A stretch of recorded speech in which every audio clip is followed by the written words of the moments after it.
I looked at that first.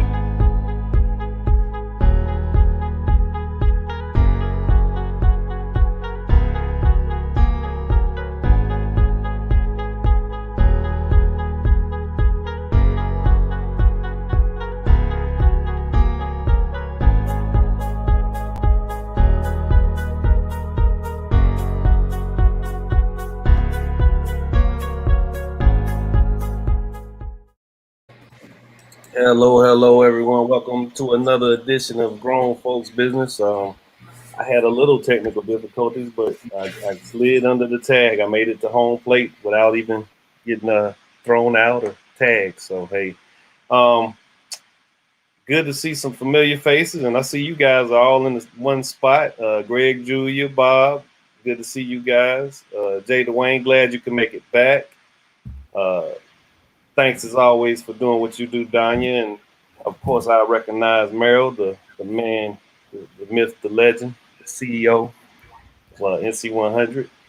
Exciting things taking place. I'll front load some good announcements since I did share the save the date flyer with a lot of different parties and a lot of different people.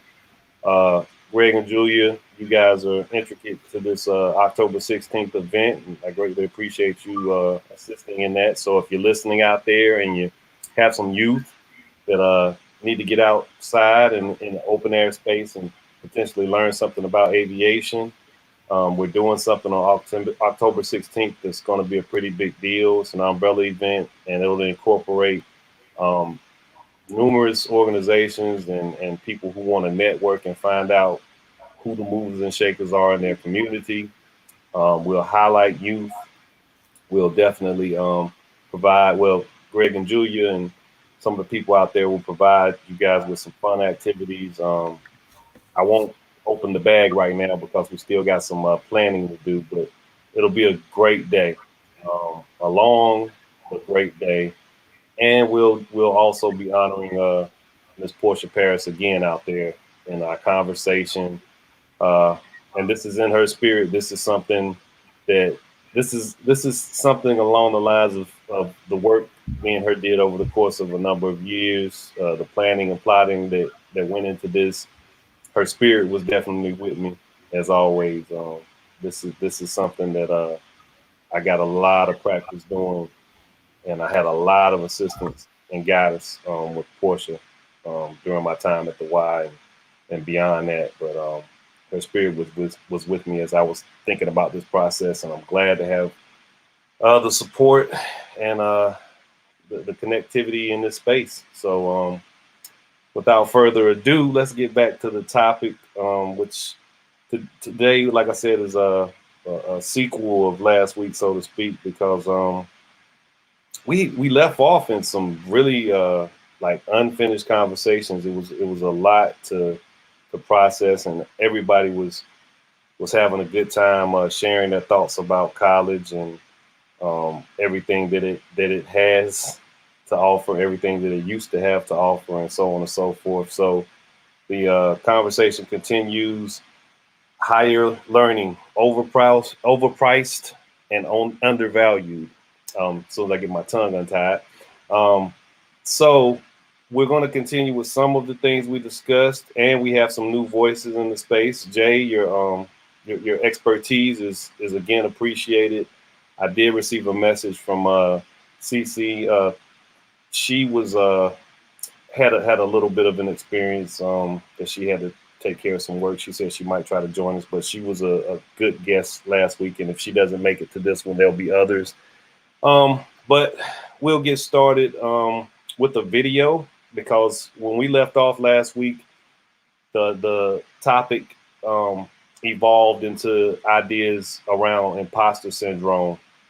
For those of you not familiar, I'll do this on the front side of the video. I don't even know if the young lady who is speaking at this TED Talk even mentions imposter syndrome specifically, but what it is something that a lot of Black American students or people from different cultural backgrounds are met with in certain ways when they enter spaces that they don't see themselves in. and I mean outside of themselves. There's some stereotypes that take place, and she's going to be speaking about the stereotype elements of it.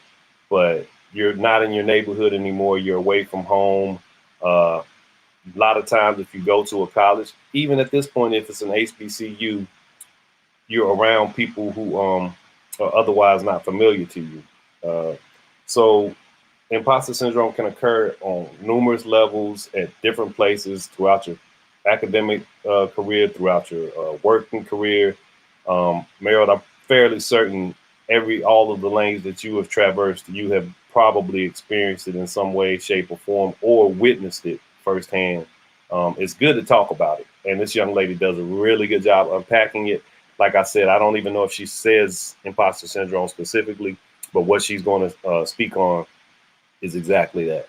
So I'm going to play a video. We'll talk on the other side of it. And I look forward to our discussion and unpacking of this topic once again.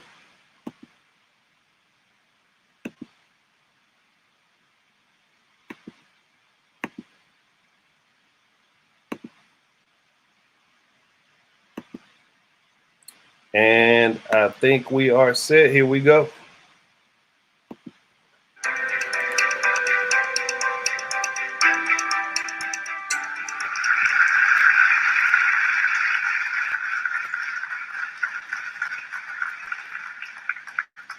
Claude Steele's stereotype threat model discusses how members of marginalized communities can get discouraged by the stereotypes of their communities. This discouragement can lead to anxiety, loss of motivation, and will eventually lead to interference in performance.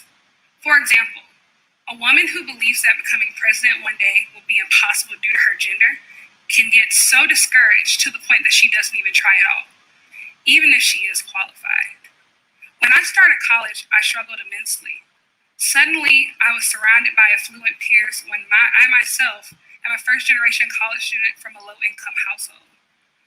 I didn't participate in campus traditions because I assumed that they didn't exist for my enjoyment. I felt like my first year was a huge game of what's wrong with this picture, and surprise, it was me. I felt completely out of place, and I had no idea where to go or what to do. At the beginning of my sophomore year, I was asked to take a position in student government overseeing diversity and inclusion programming.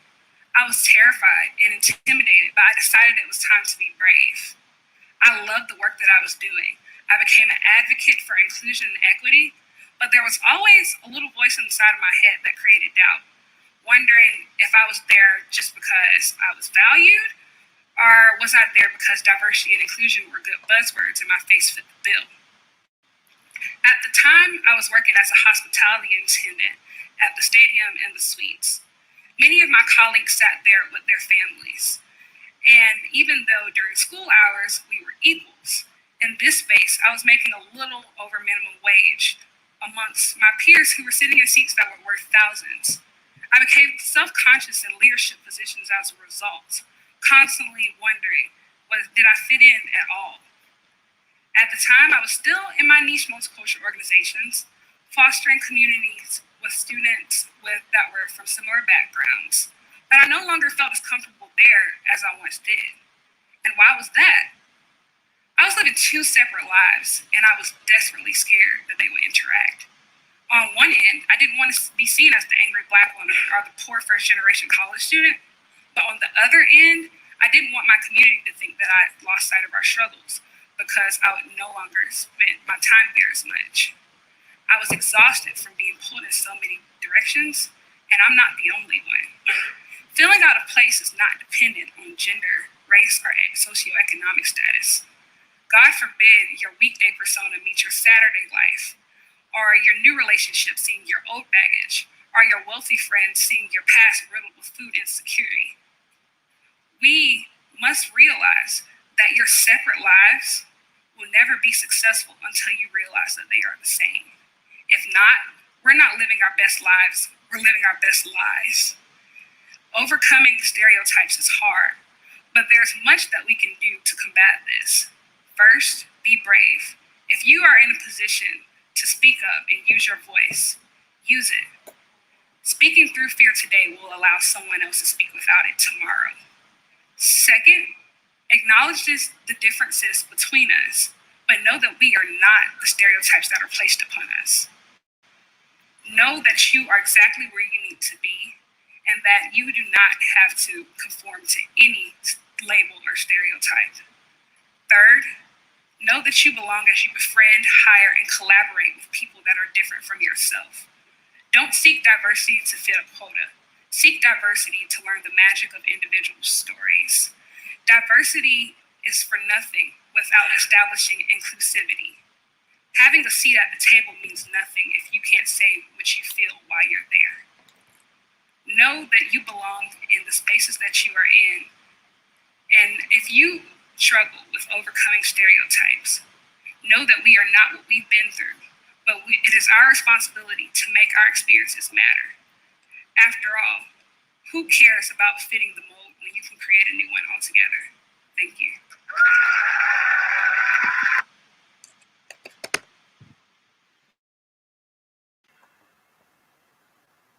So yeah, you guys hear me okay?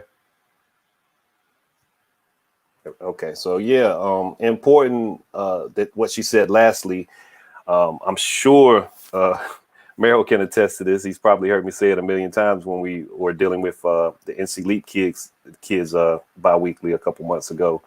You belong. Every space that you occupy, you belong. Whatever college you decide to attend, you belong. If you go to Duke, if you go to Carolina, if you go somewhere where you don't see anyone that looks like you, know that you belong. A lot of these institutions that are so prided and celebrated and lauded, Georgetown, Emory, all of these universities have the hands of Black people on them because they were probably built by them. You belong. And that goes for any group. I'm speaking as I normally do about Black Americans' experience, but it goes for any group. If you're in a place, make your presence felt by just being there. And you have to be brave, as the young lady mentioned. So with that being said, like I said, this goes for any group. This goes for any individual. You can go anywhere in this grand land of ours and feel out of place. I had to work my way through it. It's just something you have to just, as they say, lean into. But how important is it that we recognize imposter syndrome and that it exists in underserved groups and communities, so to speak, because economics plays just as much of a role in going to a place and seeing affluence firsthand, not being used to eating out or enjoying some luxury and then seeing a peer who's the same age as you, is supposed to have the same deficiencies as you. This is supposed to be a meritocracy, but you see them driving and eating steaks and hanging out and spending money. So how important is that we recognize this thing? Meryl, I'm gonna start with you tonight, man. Yeah, that's a pretty interesting topic. It's super layered. I always appreciate when you share with the students that they belong, no matter where they are, what rooms they're in. And I know that, man, it's really interesting. I mean, I can think about myself being at the age of a lot of students that we work with, and feeling like there's a certain weight that you feel like you carry, being marginalized, and it's a huge weight put on your back to like have to represent other people who look like you, and like the danger of it, I think, if you don't recognize that that's going on, is you start to feel like you're special, or you tend to maybe separate yourself out. Like, I'm the special one because I can navigate in these spaces, and that makes me special. And like, that's the struggle of like, I don't know if I'm articulating this well, but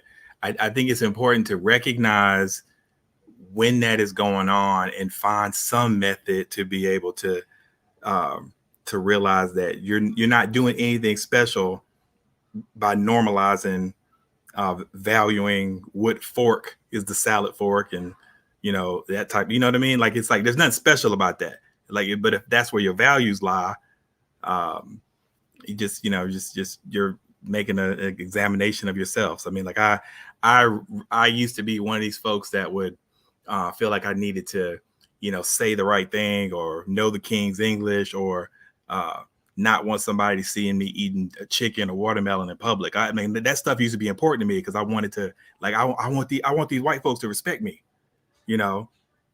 and not realizing like my merit, like the work that I'm doing, like my inner confidence. That's really the thing that I needed to value. Like, what type of impact, how skillful am I at the work that I'm doing?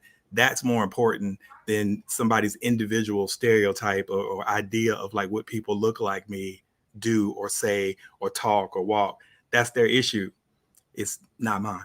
So great observations and highly appreciated. I learned a long time ago the most well-to-do and what we think of as hoity-toity person doesn't care about which fork you eat with. They're past that. There's a lot of performance. And Julia, I see you nod your head.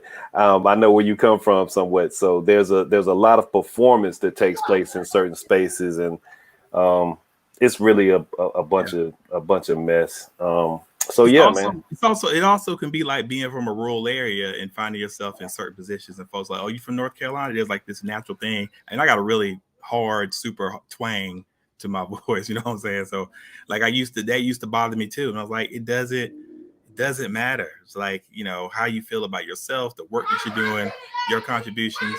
So, hey guys. All right. I get that also. Around here. Yeah, and they're in the right noise vicinity. That you're still coming through real good. I get that too, man. It's just funny to me that I kind of whittled down some of that stuff to what's paramount to me, and that's just that I be understood, that I'm communicating clearly, that I'm not having something over here distract from the message I'm trying to convey. So that became more important as I got along. But man, elbows on the table. Sometimes I'm leaning into my plate, whatever. That stuff you find out. The person that you think it matters the most to, they don't care. Jay, I'm gonna come to you before I go to Julia. I got a feeling she's got a good story to tell. But Jay, what do you think, man? Imposter syndrome. I know in your experience you witnessed it, and you've probably had to talk to some kids about it as they were navigating academia. Yeah, it's so funny that you brought her up out of all people, because that's where I got my undergrad and grad from, is Columbia, and HBCU I went to is right down the street from USC. So I even understand the mindset of USC and their takeover. They want to take over certain things, and like one of the historic high schools they got and made it a office. So it's things like that kind of irritated me. But I will say this. There is a thin line with the sense of belonging, the imposter syndrome, and the standard of excellence. And I grew up in this weird generation where they thought getting a bachelor's degree would secure you a great job. But then it switched. Then you needed a master's degree. But one of the things is the way that professionalism was introduced to me, and this is even at my HBCU, it's a historic way of doing it. You thought that you needed that gray and that blue suit, so you didn't even know that it was an imposter syndrome. You thought it was an expectation of the standard of excellence. And so some people are really confused and don't understand the standard of excellence is relative and an expectation that has been passed on. So some people are actually manipulated by social constructs into being imposters, even when it's uncomfortable, but they don't know how to communicate that. And I think that it was great that she said, speak out, because like Meryl, that Augusta come out in me real quick. And And one of the things that I started to do was educate myself on colloquialism, language, and dialects. And I started correcting people when people say, well, are you saying ax or ask them? Well, both are correct. If I say ax with an X, that is actually Geisha Gullah, and that influences a language, and it actually means ask them. So it means the same thing. So, and they're like, oh, what is that? See, America doesn't have a standard form of English. America doesn't have a standard religion. So a lot of people don't know that. And so when you come with your false expectations, that is something that you have, and you no longer have the right to press that upon me. And so I agree with you in telling people that they belong. And not only do they belong, they come with value. Your experiences are of value. Your language is of value. The way that you express yourself is of value. And I make sure that that is always communicated. Absolutely. Well said, Jay. I want to just mention one thing that you spoke on that I think, and we'll come back to this big question in a moment because you alluded to it very well. But I have a tendency to believe that this imposter syndrome plays this more significant role now. As you mentioned, at a time it was understood these were the steps. This is how you get to somewhere. But now I believe that imposter syndrome plays a more significant role because the steps stopped. We have gotten to a point where that bachelor's that became that master's that might as well be a PhD at this point still isn't fixing Black Americans and has become less effective for others who attain them also.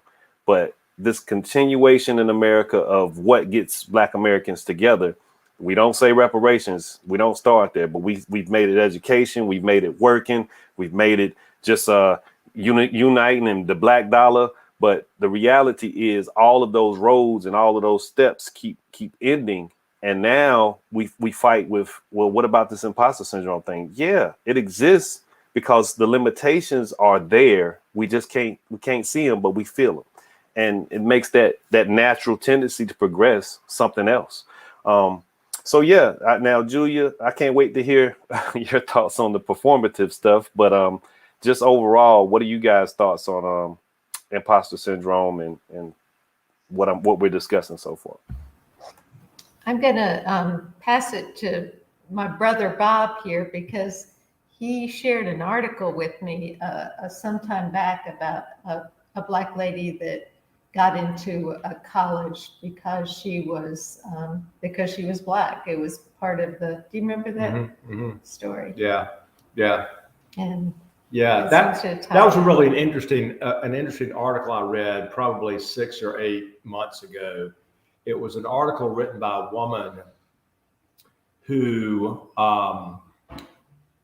had always thought she would go to HBCU. Her dad expected her to go to an HBCU.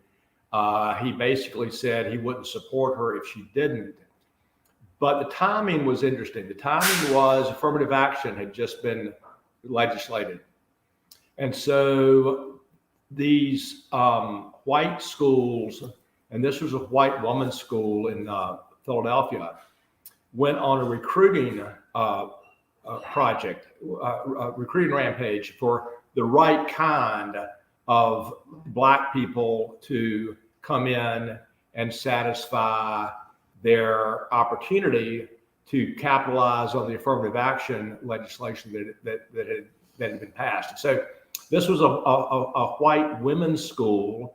And so they were looking for the right kind of Black women, and they went looking for the right kind of Black women, and she was identified as one of those. And this article really talked about how she went through trying to be that right kind of, she decided she wanted to go to school there. Her mother supported her, her dad didn't, but she wanted to be in school there. And so the handful of Black women that were there that first year became their little club. And she talks about transitioning through those 4 years from being the Black woman that she was wanted to be, that she was recruited as, to being the Black woman activist that she became to be while she was there. It's really, really interesting article. And for me, especially because it was around affirmative action, which was a topic that I'd never considered from the perspective of the recipients, I'll say, not the beneficiaries, I'll say, of affirmative action, because this article kind of made me feel like the school was the beneficiary of it, not the student. But also, given that it was a female perspective and it was an all-girls school perspective, it was really, really an interesting article. Can I interject one thing, Bob? Sure. It sounds like you're near the end of that story, and I want to make it critical, a critical point. I believe anybody listening, any youth that happen to catch this, understand that her belonging became who she was post that experience. So even though she went somewhere she didn't expect to be, she made herself belong there, and it ended up transforming her journey into what she ended up doing. And that's exactly right. She made herself belong there, and that's what made that experience transformational. And I think lack of self-confidence is a major epidemic anyway in our entire culture. I think lack of self-confidence is. And the imposter syndrome is a version of that from my perspective. And it's something that I think the schools have a responsibility to do all the things that are necessary to help bridge that. Felton, your point earlier about the forks. You know who cares about the forks? The people who care about the forks are the people who just learned about the forks. That's who cares. People that know about the forks, they don't care. People who just learned about the forks, they're the ones that care. People that don't understand about the forks, they worry about the forks. But the ones that care about it are those that just learned about the forks. Nobody needs to worry about that, but people worry about that, right? And I think that to Merrill's point, diversity and inclusion, diversity is important, but inclusion is what really matters. And so schools have to put forth enormous effort and need to make that investment. One of the things that I think you might have mentioned, somebody mentioned about the cars and the meals. Okay, you're on campus. You're first generation college student. You've got a meal plan. Other people are getting in their cars. They're going off campus. They're doing their own thing. You've got a first generation divide. You've got an economic divide. How do you reconcile that? Those things get in the way of the experience of owning the opportunity. And the schools have an obligation, in my opinion, an obligation to really invest the effort and the resources to provide the support and encouragement and whatnot to overcome these things. I mean, if they don't, who's going to do it? Who's going to do it? You got to find your own way. You've got to have the support systems. And if you're going to an exclusive school or a competitive school, or pick a term for the more costly schools, they absolutely have the responsibility to do everything that it takes, because everybody these days is talking about diversity and inclusion, and they've got to do the work to make it work. So to your broader point, I totally agree, of course, and I see that. I see these places on college campuses. I toured USC some years ago and looking to make that a place I would take some youth. I've taken them to DC, taken them to all of these places that they just get the sense that they don't belong, have these diversity, cultural centers and things. The key element, again, that's missing is one that I was mentioning to Jay's comments. It's not been normalized. It's this thing that exists that you still have to go find. It should be, as you mentioned about something you were envisioning at Wake, Bob. It should be there instantaneously. It should be immediate. That's That right. should be the first thing. That's right. When And you if I can take a second to yeah, go cite ahead. something, and I love that school, but you also know I'm critical of that school every chance I can be in a way that matters. And the Welcome Center, you and I have talked about this, the Welcome Center at Wake Forest is exactly that. You walk into it and you feel like you've walked into an East Coast white golf club, elite private white golf club. And I have said to every human being I know at that school, that's got to change. That is not walking the talk. That is completely counter to walking the talk. You make that place look just like the cliche of a Wake Forest, upper class white person, and that's who's comfortable there.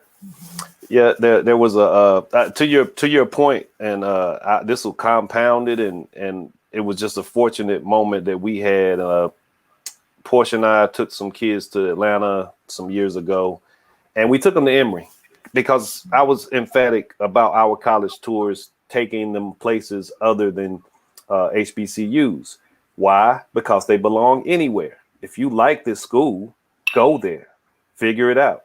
So we went to Emory, and the first thing they see again is just opulence, decadence. Emory's a beautiful campus, beautiful school. But you see a lot of white kids. You see these ancient Rome looking buildings. The library looks like it was picked up from Greece and dropped off in Atlanta. And I, as an adult, am like, ooh, don't you guys? And they're like, Mr. Felton, we don't like this. But we were walking through the campus, and we happened upon a young black girl, and she was like, "What are you guys doing here? Who are you with?" And we told her we college tour with the YMCA, and she said, "Oh, really? So, do you guys have a few minutes?" And we were like, "Sure." We're just walking the campus, and she said, "Well, you can come back to my the Black Student Union and da da da." So she gives us the spiel. She has and was wrestling and dealing with imposter syndrome, not just the normal exposure to a PWI, a beautiful school, but where she was in the extreme minority. But she was even dealing with other students that were from a higher class, Black American students, higher class students who did not want to interact with her and her friends. And she was honest about it. She talked to our students about it. And she told them, she said, "I don't do a lot on campus. I come and do my studies. I get my work. This is a great school to get your education. And it looks really good on your resume, your CV." She said, "But I go to Atlanta. We just leave campus to go socialize." Now, that's still not okay. But don't let that little deterrent take you away from somewhere that can transform things for you down the line. But yeah, same points, Bob. Those places are on campuses. You still got to go through the campus to get to them. That's the only thing about it. You got to go find them, and it still doesn't make you feel like you can't take it with you when you leave that space. Julia, I did want to hear from you if you had something to say about the performative stuff or anything that was on your mind about the topic, of course. But I did see you nodding and shaking your head about some of that stuff. Well, I was rebellious growing up, and I grew up with, start with the outside fork and work in and da da da da. And there's some part of it that is good in that it teaches respect. And the only one that I took away is don't talk with your mouth full. That's the only respectful thing I took away from all my childhood things. And I think that is a good point. But that sense of belonging, I think that's on us, the white people, to help people, Black people or people of color, feel that sense of belonging. The other thing I do want to talk about is confidence. And there's a difference between personality confidence and soulful confidence. And I know that's probably a little heavy duty, but knowing that you are a good person and that you have backbone and ethics, and you are doing the right thing.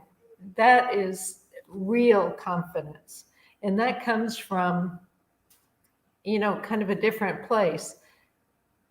The other piece I want to address was I saw a great, what's his name? Carthart on PBS. Carthart on News PBS. Hour. He's on the PBS NewsHour. Great.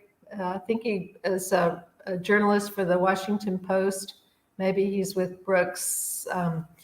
Anyway, he did an incredible interview with the Black CEO of Netflix, who is just awesome.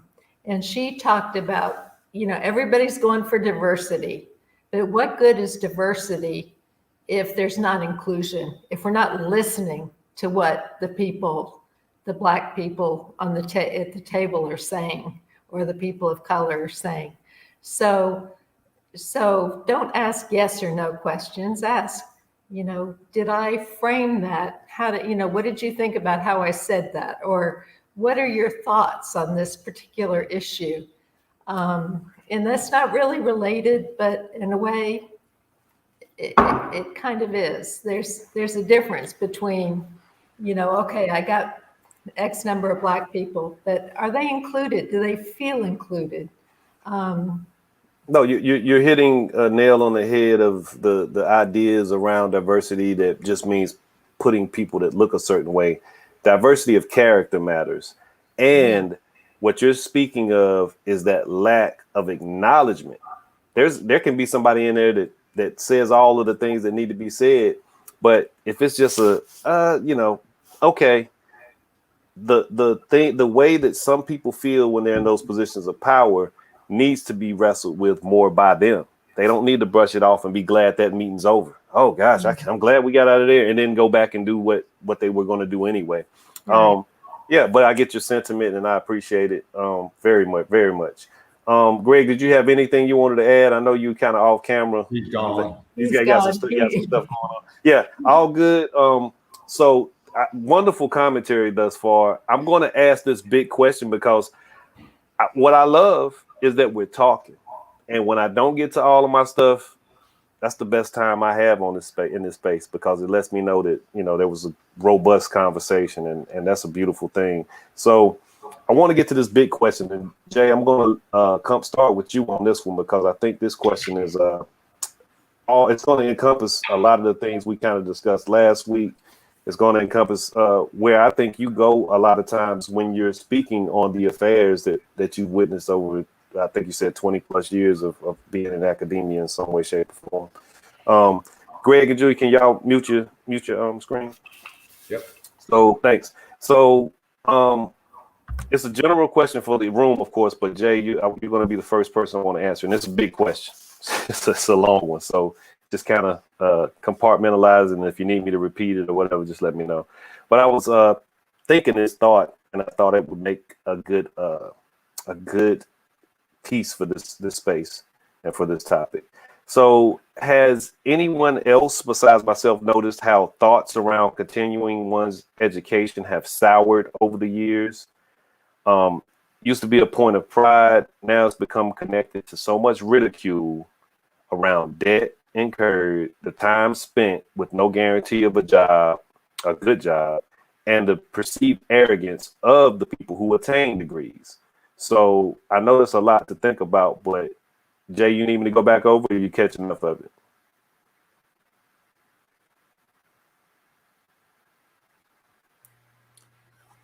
I get what I caught it. I do want to say one thing because it's bothering me. One of the biggest problems with diversity, equity, and inclusion is the ones who are the middle ground who throw up smoke and mirrors. What am I talking about? There are some who look like the diversified group that you want to participate, but they are truly running the opposite agenda. So this is where people start getting that one-off. Well, so-and-so said, well, so-and-so is part of our team. Well, so-and-so is looking for job security, and that is part of a mindset to survive, and it's ruining DEI. DEI has become so marketable. Once they market it, it loses value.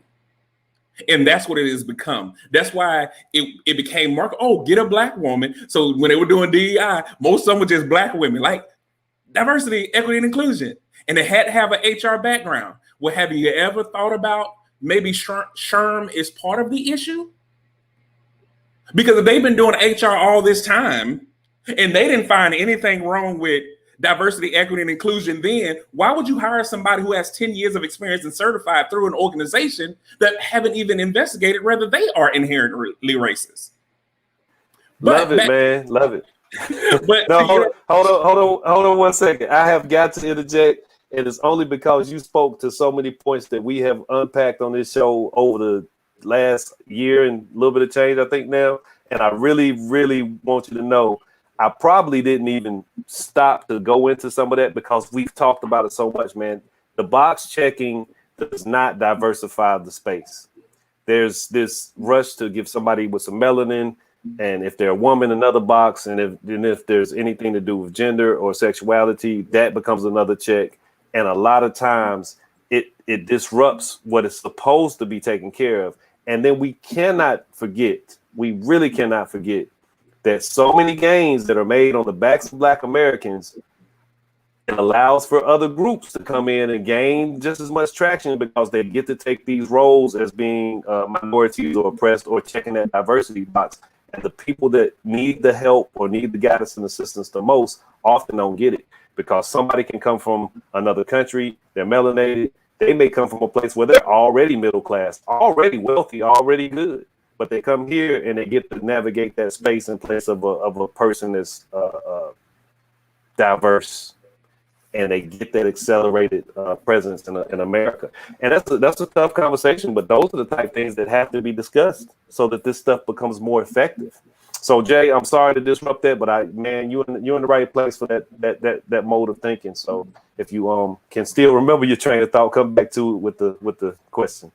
I do. And I think to answer your question, I think the reason why it appears to be that way and it seemed to be some hostilities around the educated versus the quote unquote non-formally educated, I think is nothing more than economics 101. I think it is a form of education recession. You know how they do. Oh, it's too many people doing this. Let's lessen the value. When you get less people who have value in that, then you raise it back up. So let's look at some facts. Some facts are, if you ever going to speak on a topic, they're going to look for some type of credentialing. They're going to look for some type of validation.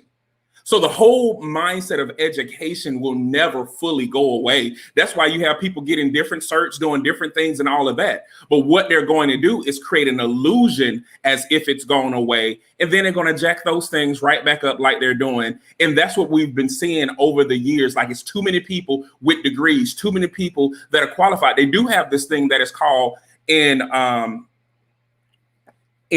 healthcare arena and in the workforce that is called maldistribution, where you have too many people who are qualified in one area and they're not in the place where the jobs are.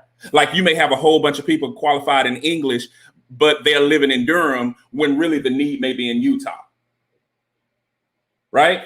So because a lot of people don't understand that and a lot of people are not educating them on that, like career pathing and finding choices, a lot of people are, it's funny, we talk about the imposter syndrome. They're doing the reverse when it comes to their livelihood. Well, I want to live in Atlanta, so I need to find a job in Atlanta. Well, it may be Atlanta don't want you, not because you Black. They may not want you because they already have enough of that type of people with that background. But Athens may want you. But we're not having that. So when we talk about the imposter syndrome, it's funny when survival kicks in, we want to be ourselves.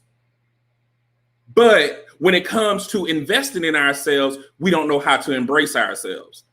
So I just think it's an educational recession that is going on that's going to try to make it look like that. I think that's a great observation. I think that's a what do you call a plume that has many branches. It just goes in all different types and sorts of ways. I think education has been devalued from the inside out. I think it really has come from and Byron, I see that definitely. I mean, that's an opinion, can be subjective. He's got a lot of experience in the field. It was not the one that I saw first off, but I don't disagree with that observation. But I think that education has been devalued almost organically. The cost of education is through the freaking roof. So you're not just going in to better yourself, to do hard work that's supposed to benefit you after 4, 6, 8 years. You're actually going into, in some cases, insurmountable debt because the cost is so high. Kay says, how does remote work factor into this? I know I don't want to work in an office anymore. There are too many microaggressions. Very, very good observation. Any space that you occupy outside of your home, and you come from a certain type of background, if you're feeling undervalued, if you're completely swamped with work that you might otherwise not have to deal with, if you can control your environment a little bit better, dealing with personalities and people who don't mind being jerks. Yeah, we've kind of, COVID is also changing a little bit of that narrative because people have gotten used to being in their homes. Yeah, good observation. And Marcia, hello. There were some other comments that I missed, but we always appreciate you guys for tuning in. Byron says, go ahead and put it back up, Donnie. Byron says it's being devalued with our younger generation and used to define and reject millennials from holding positions of power by age 60 and up. Yeah, I think it's being devalued by a younger generation. There's a lot of materialism. There's a lot of the things that Dr. Martin Luther King warned about, consumerism. There's a lot of things that are taking place in today's society that lessen education. And again, it's cost too much. You don't see the extreme value or upside of it once you complete it. It's hard work. So it's just a lot to deal with. And you see somebody else just, just doing a word that I was going to say that I don't need to say on here, but just messing around, just having a good time, enjoying their life. And you like, why am I up reading a book at 4:00 in the morning? Greg, Julia, Bob, if you have any comments, observations on that, I'm going to let Meryl take us home on that last question because we right up against it. And I love it. I love it. Great conversation, guys. If you have any thoughts or observations, you need me to go back over the question, or do you still have it? No, I'm going to interject at least one comment. And Jay Dwayne, yes, thank you for what you said, because this business of satisfying diversity, equity, and inclusion by optics is bullshit. Just being blunt. The education issue is really a challenge, I think, because I don't think 17-year-olds are well prepared for what to look for when they're thinking about next steps in terms of education. And it's not just that if you get 4 more years, you've got something. It's all about of what you're studying, where you're in school, it's a much more complex situation. And maybe trade school's better. Maybe this is better. Maybe that's better. Do I want to get $300,000 in debt when my job prospects are $35,000 a year? Don't think so. But are those conversations had? No, they're not had. If you are potentially looking at $150,000 in debt to go to law school and go into private practice and make $300,000 a year, different equation. But the cost of your education is an economic topic, no different than anything else. And what you're willing to go into debt for is a topic no different than anything else. So I think that we try to oversimplify that matter, and we try to oversimplify, I want to go to a big school. Oh, is that okay? Why? Because I want to party. I want to go to big school because I like the athletic scene. Okay. What's that got to do with what you're trying to accomplish by virtue of being in school? And we don't talk about that. We launch kids from high school into their next phase without any good, really good, constructive. Oh, you're a smart person. You can do anything you want. Oh, cool. I'll go to an expensive school. Rock and roll.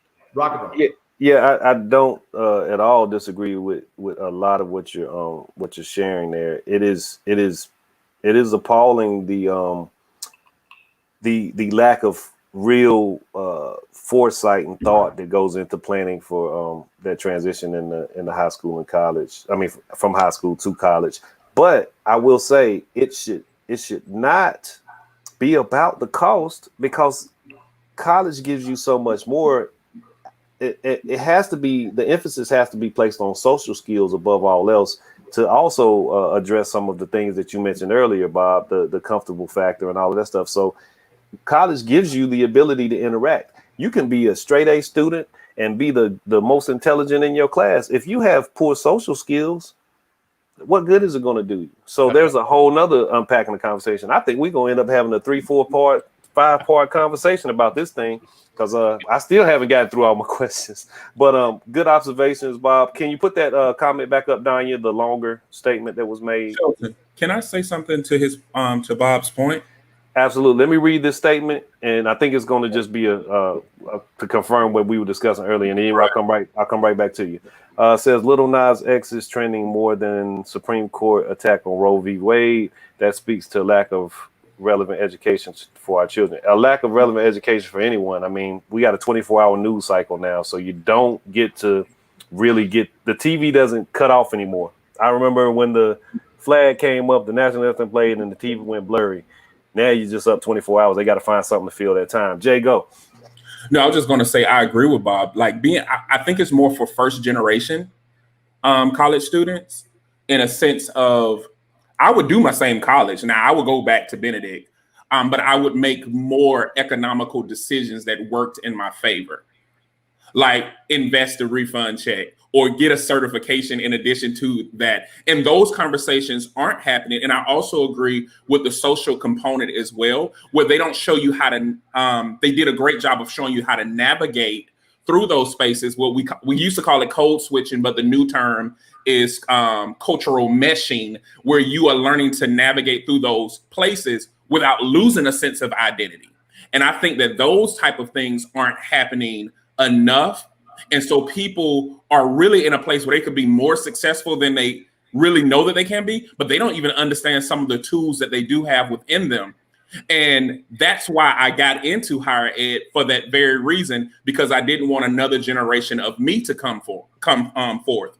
And Love is a Parable would be probably a bigger name than what it is now if I took on the imposter syndrome, if I manipulated people to do it and I refuse to do it. And that's why I don't get some of the things that I want, but I can't take something when it's dirty, and I can't take something when it's polluted. And we got to let people know that a peace of mind is better than a piece of change. That's all. Amen. Very important, and I appreciate you for being one of these. I'm going to say this term in just a moment, but very important that you do recognize where your journey is taking you and what you've gone through. So being a trailblazer, being that first generation college student, Bob, you got to deal with all the cuts and bruises that come with you running through that trail, knocking down the trees and branches and the snakes and whatever. And as Jay just mentioned, if he so desired, he could just say, hey, I'm going to bring in a person of color for this role, a female of color for this role, and make sure I get somebody that checks this other box over here. And my organization is going to go to the moon because we're diverse. But that man has a conscience. Respect, salute that. I definitely appreciate that mentality. Julia, Greg, did you guys have anything you wanted to add before I got to? Good to see you over there, Greg. I see you in the corner, but I got you. Good to see you. And I'll see you guys soon enough. Okay, Kay has another. Go ahead. Go ahead. The only thing, and I still don't know exactly what Jay Dwayne does, but from reading some of his posts on Facebook, it seems like you are helping people discover what they really want to do, to help them uncover what's maybe school hadn't even taught them, but what their passion is so overused. But it seems that you're tapping into something deeper to help people navigate through life, through a productive life. And does that kind of seem like what you, yeah. I really appreciate reading your Facebook posts and stories. So thank you. Jay said you rang the bell, Julia. That's it. Ding, ding. You can put Kay's comment back up. I'll read her comment, and then I'm gonna let Meryl take us out of here. So Kay says, well, how do you make more than 50K without a degree or certification or rich parents?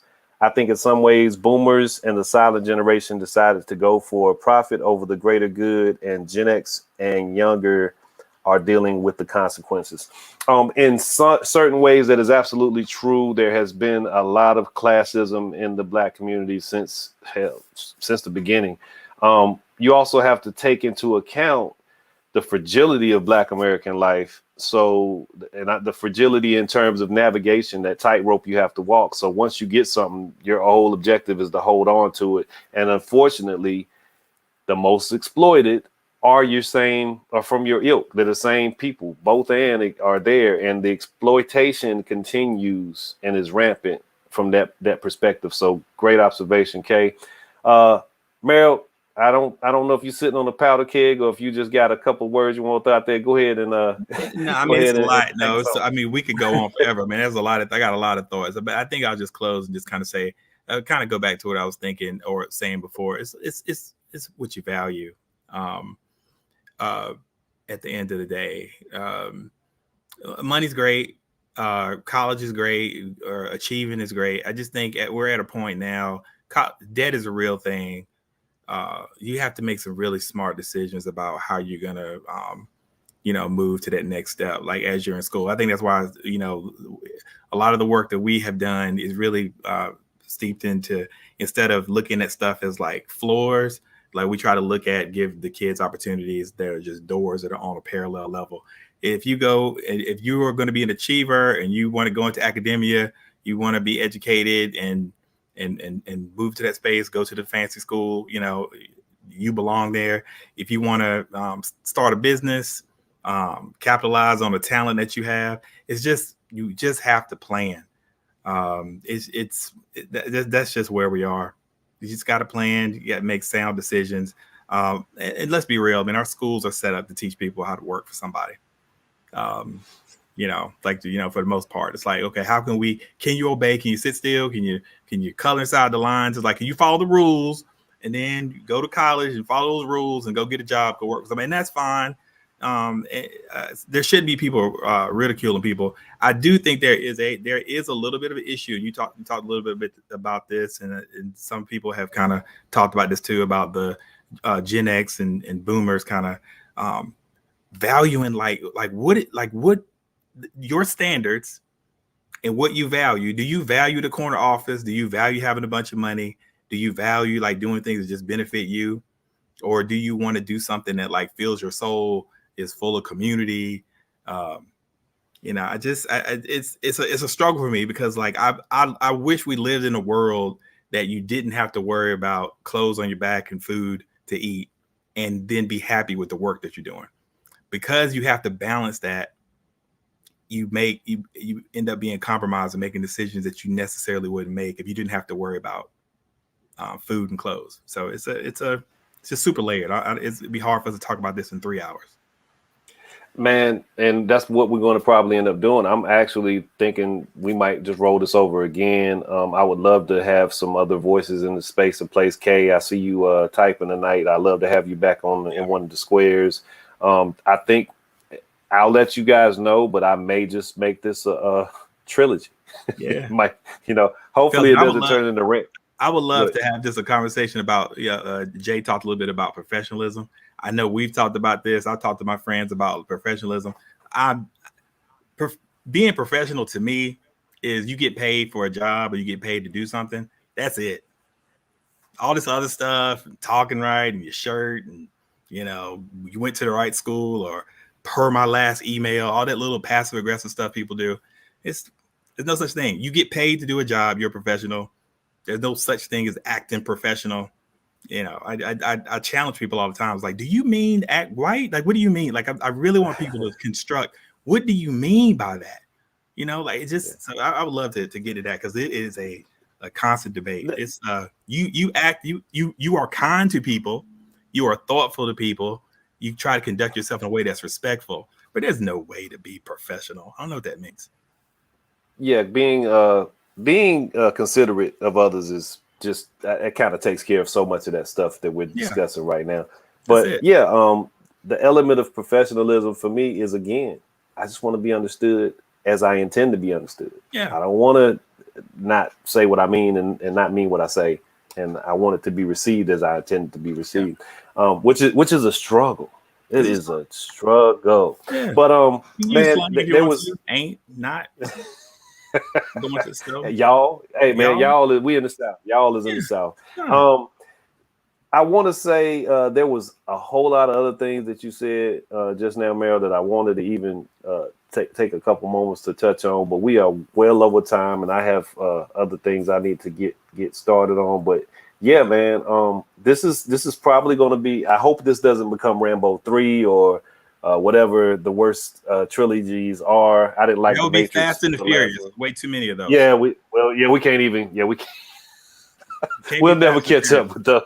Yeah, we'll never catch up. But this may be a trilogy, and I'm gonna somewhat base that on. I'm gonna base that on making sure I can confirm another guest for the space. I've thoroughly enjoyed you guys. I hope.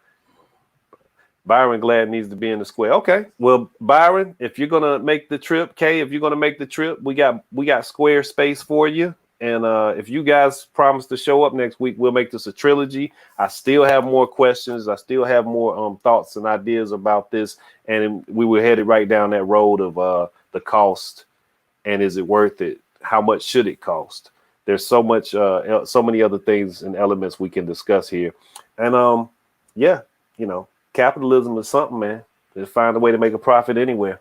So Greg, Julia, Bob, Jay, Meryl, down you on the wheels of steel. Great appreciation. Good job as always. Great job as always. You guys come back, and we'll catch you next week. Y'all have a wonderful night. All right.